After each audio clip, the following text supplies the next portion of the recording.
What's up, guys? Today we are going to talk about 5 ultra realistic JDM soft plastics when you need to downsize and get super realistic in a bait fish pattern. There's just times of the year where the fish key in on micro shad, little fry, tiny little bait, and they can, for lack of better words, just be bitches to catch. So today we went around the store, we picked 5 super under the radar options that a lot of you guys might not be utilizing. We're gonna break them down, we're gonna talk it through.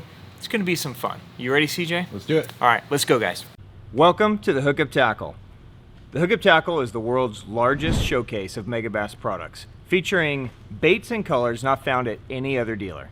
The Hookup also offers a wide display of O.S.P, Evergreen, Depths, Lucky Craft, Jackal, and many more. The Hookup Tackle is owned and operated by family, is staffed by guides and verified tackle nerds who love helping anglers elevate their craft. If you're in the Phoenix area, we'd love to have you stop by our showroom and check out the wonderful world of Megabass and the Hookup for yourself. If you shop online, there are almost 10,000 SKUs of Megabass products alone, with hundreds of other companies and new products being added daily.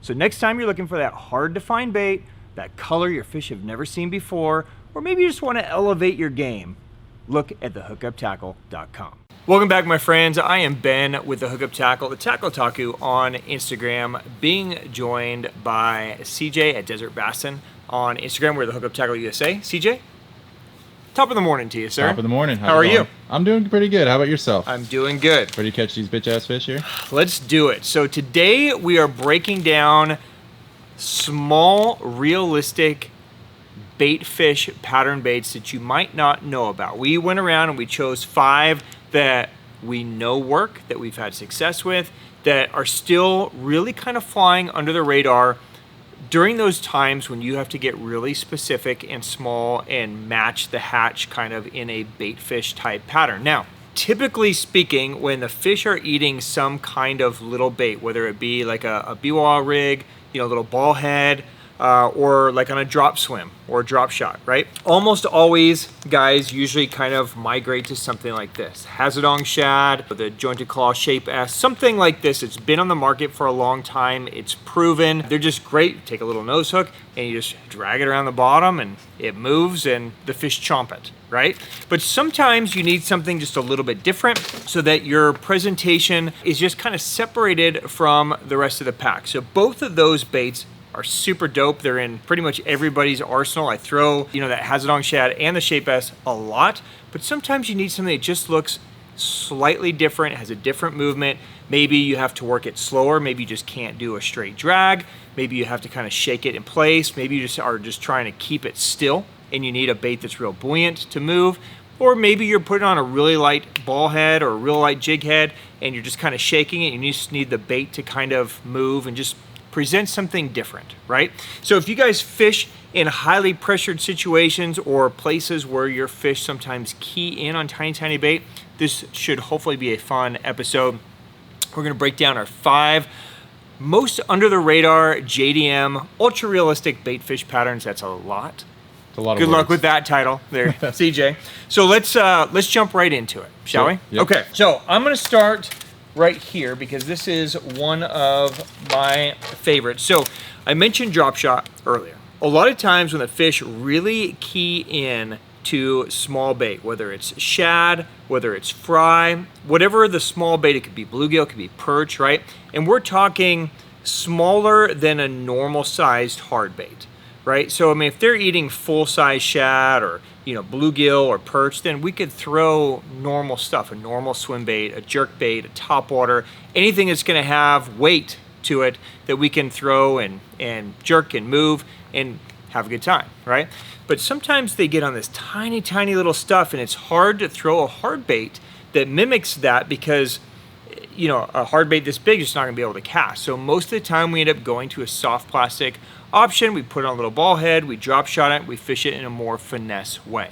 So one of the baits that I love to use, this is kind of my starting point in exchange for the Hazedong shad, is this guy. And this is the O.S.P Mylar Minnow. Now, this is probably the most mainstream of the 5 baits that we're going to talk about today.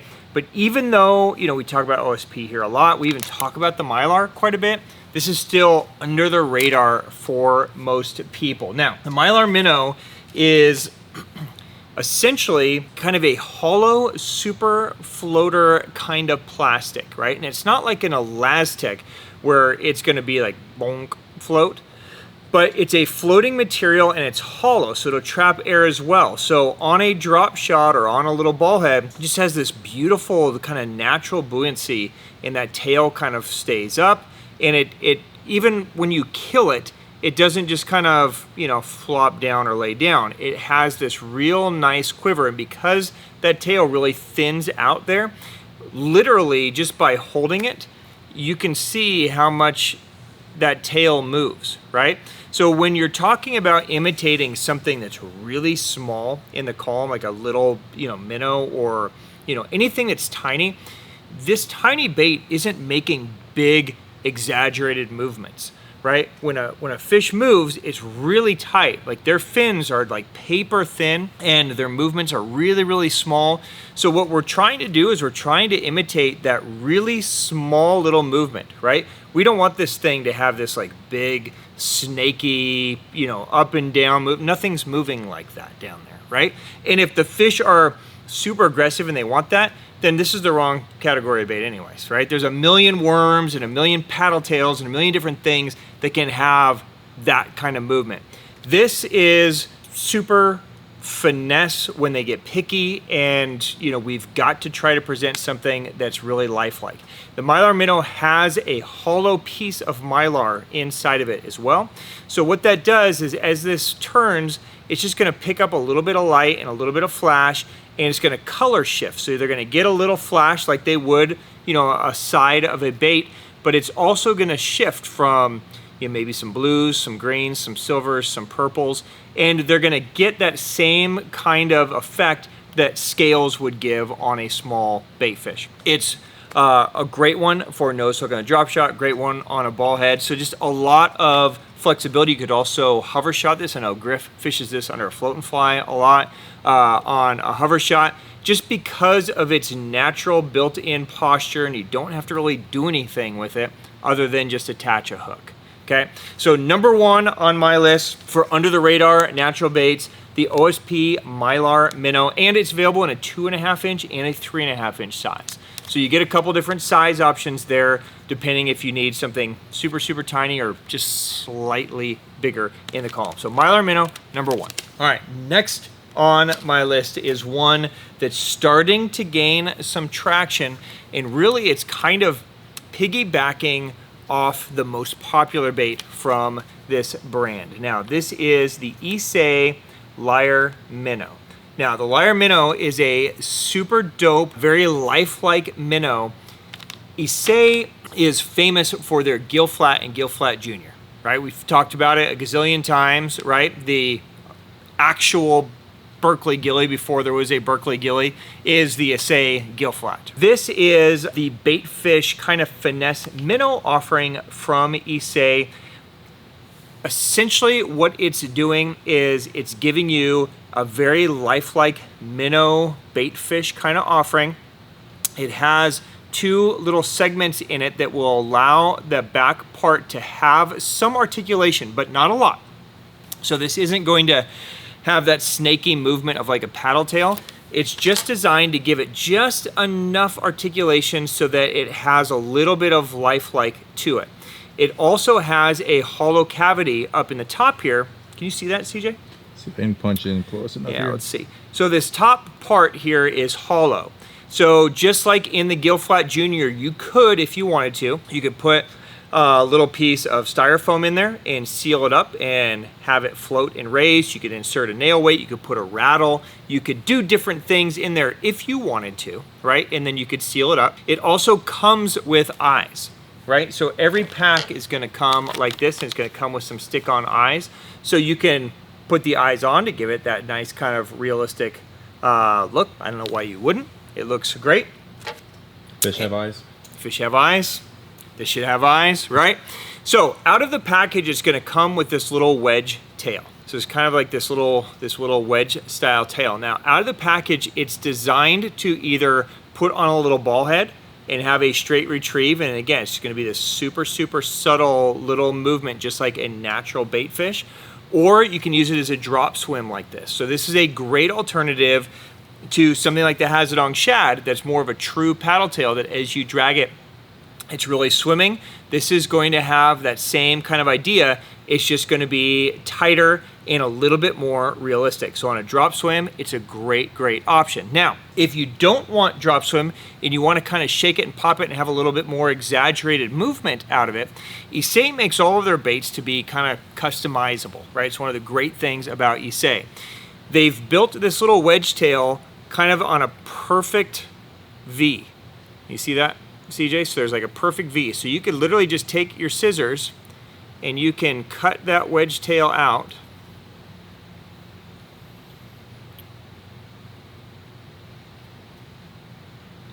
Right? And now you have more of a traditional forked tail. Okay, and by removing that wedge tail, now you have just this flat kind of forked tail. Now it's going to give the bait more of a kind of a side to side, a little bit more of a darting type action, right?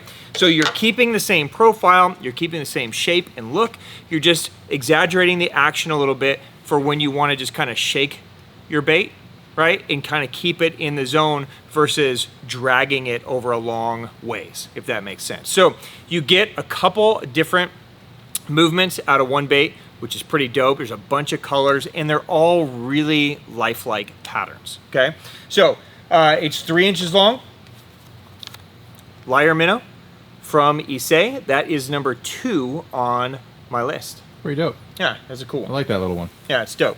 I like things you can customize, yeah. Right? Mm-hmm. Number 3 on my list is from Imakatsu. And I have the Huddle Fat Fly Elastomer. Okay, now, Imakatsu and Ken Huddleston collabed years ago on bringing that Huddleston kind of wedge tail to an Imakatsu smaller swim bait. And this is a bait that's been on the market for quite some time. Now, recently, as elastomer type plastics have become easier to source and easier to create, they've started to build the little fat fly in an elastomer plastic. Now, this is called a fat fly because it is designed to use as an alternative to like a hair jig.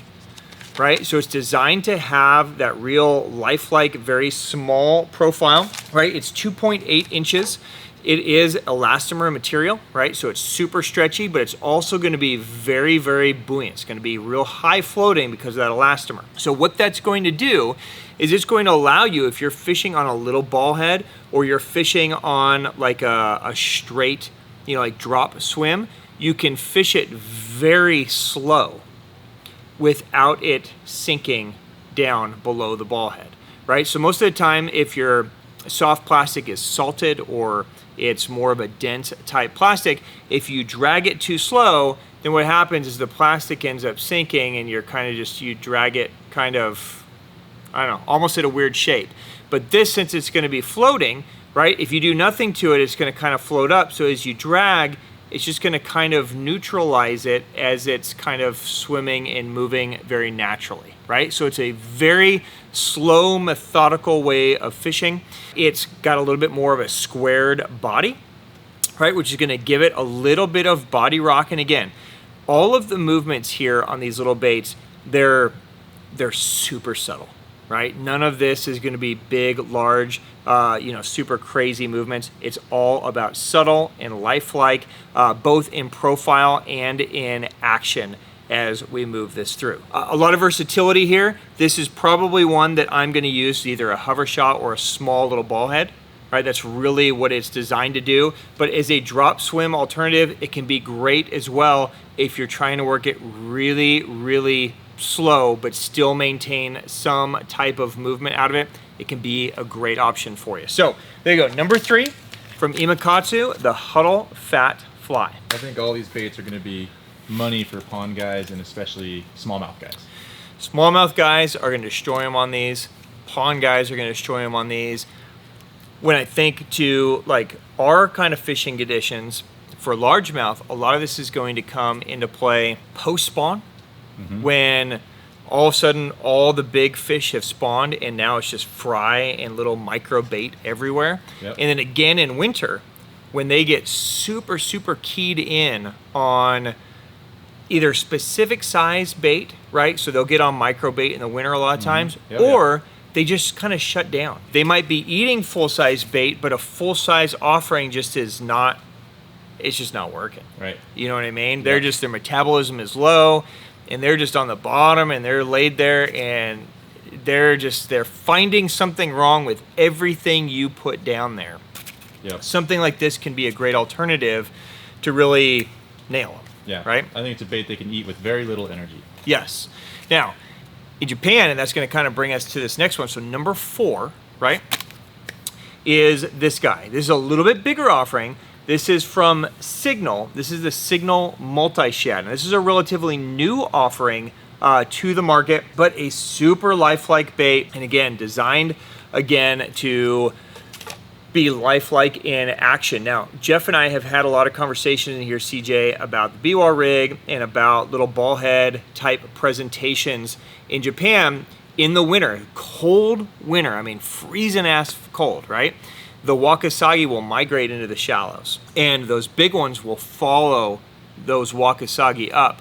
And so that's really where a small bait like this with a little jig head that's super lifelike and easy to fish high in the column can be so effective, because what happens is when there's tons of bait everywhere and the fish are big and smart, it's really easy for them to know that you're giving them bullshit. So, I mean, you have somebody with a paddle tail that's down there just kicking and swimming along. Dude, they know that shit ain't right, right? Especially when you get a lot of pressure. They still need to eat. And if all the food's there, they're still going to go there to eat. Only now they're wiser and smarter, and they know a sound, they know a movement, they know a feel. So by giving them something that's designed almost the opposite way, not to have a lot of movement, you're actually putting the odds in your favor. So the Multished is designed to do just that. It's a very lifelike, soft plastic bait. It even has, you know, kind of fins that come out of the side here. It's got grooves down the side. It's got kind of a raised head. So as it pulls through the water, it's going to create similar kind of pushes and drag that a natural bait fish would. It has a little ball at the tail here that's going to just kind of vibrate and quiver to give it just a little bit of motion as you shake it. Of course, you can remove that as well if you don't want that on there. So there's some customization you can do. A great one for a drop shot, a great one for the ball head. So either way, it works. It's also available in a 5-inch size. So if you need something a little bit bigger that's still ultra finesse, this could be a good option for that as well. So the Multished from Signal, there you go. That is number 4. All right, and then finally, number 5 for me is a bait that's been out in the market for quite some time in Japan. Super popular in Japan. Not popular at all here, but we talk about it a lot. It's just one of those baits that doesn't have like a normal lane for most people. And that's this guy. This is the Last Ace. Now the Last Ace is available in a bunch of different sizes. This is the 80 size, okay? And I chose the 80 size because it's the most lifelike, I would say, minnow type offering. Now you can even see on the back of the packages, they even show you some recommended ways of using it. Now the Last Ace traditionally is used actually as a topwater bait, right? Now, a lot of things you can do with this. You can certainly use it on a hover shot, right? You can put it on a little ball head. You can drop shot this thing, and it's going to have just a super, almost no movement. It's more just profile. But when you rig it for topwater, you literally just kind of wacky rig this thing, and you throw it on the water, and you just shake your rod, and the bait just kind of quivers on the surface the same way like a dying minnow would. So a lot of times, you know, in the shallow water when the fish go and they chase bait up, right? And you'll see them just kind of whoosh, and you'll see kind of bait scatter. Well, sometimes they'll hit one, or bait will even try to escape, and they'll run into something and stun themselves, and they're stunned, and they kind of float up to the surface, and you'll see them, and they're just kind of flopping around on the surface, and they can't really swim down. Shad are notorious for this, right? When shad are just weak-ass animals, aren't they? Yeah, they really are. Yeah, I mean, you know, if you like flick a shad, it's like, and it just like sigh and it just starts moving around in circles, right? So that's the idea behind this. So where those other ones that we've talked about really excel on a drop shot, on a ball head, this one can certainly do all those, but it's gonna excel actually as a topwater bait. So it makes it just a little bit different, kind of cool, right? Something unique. It's available in all kinds of colors too. So, you know, anywhere from clear, transparent to brights to more like darker baitfish type patterns, right? So there you go. From Evergreen, the Last Ace.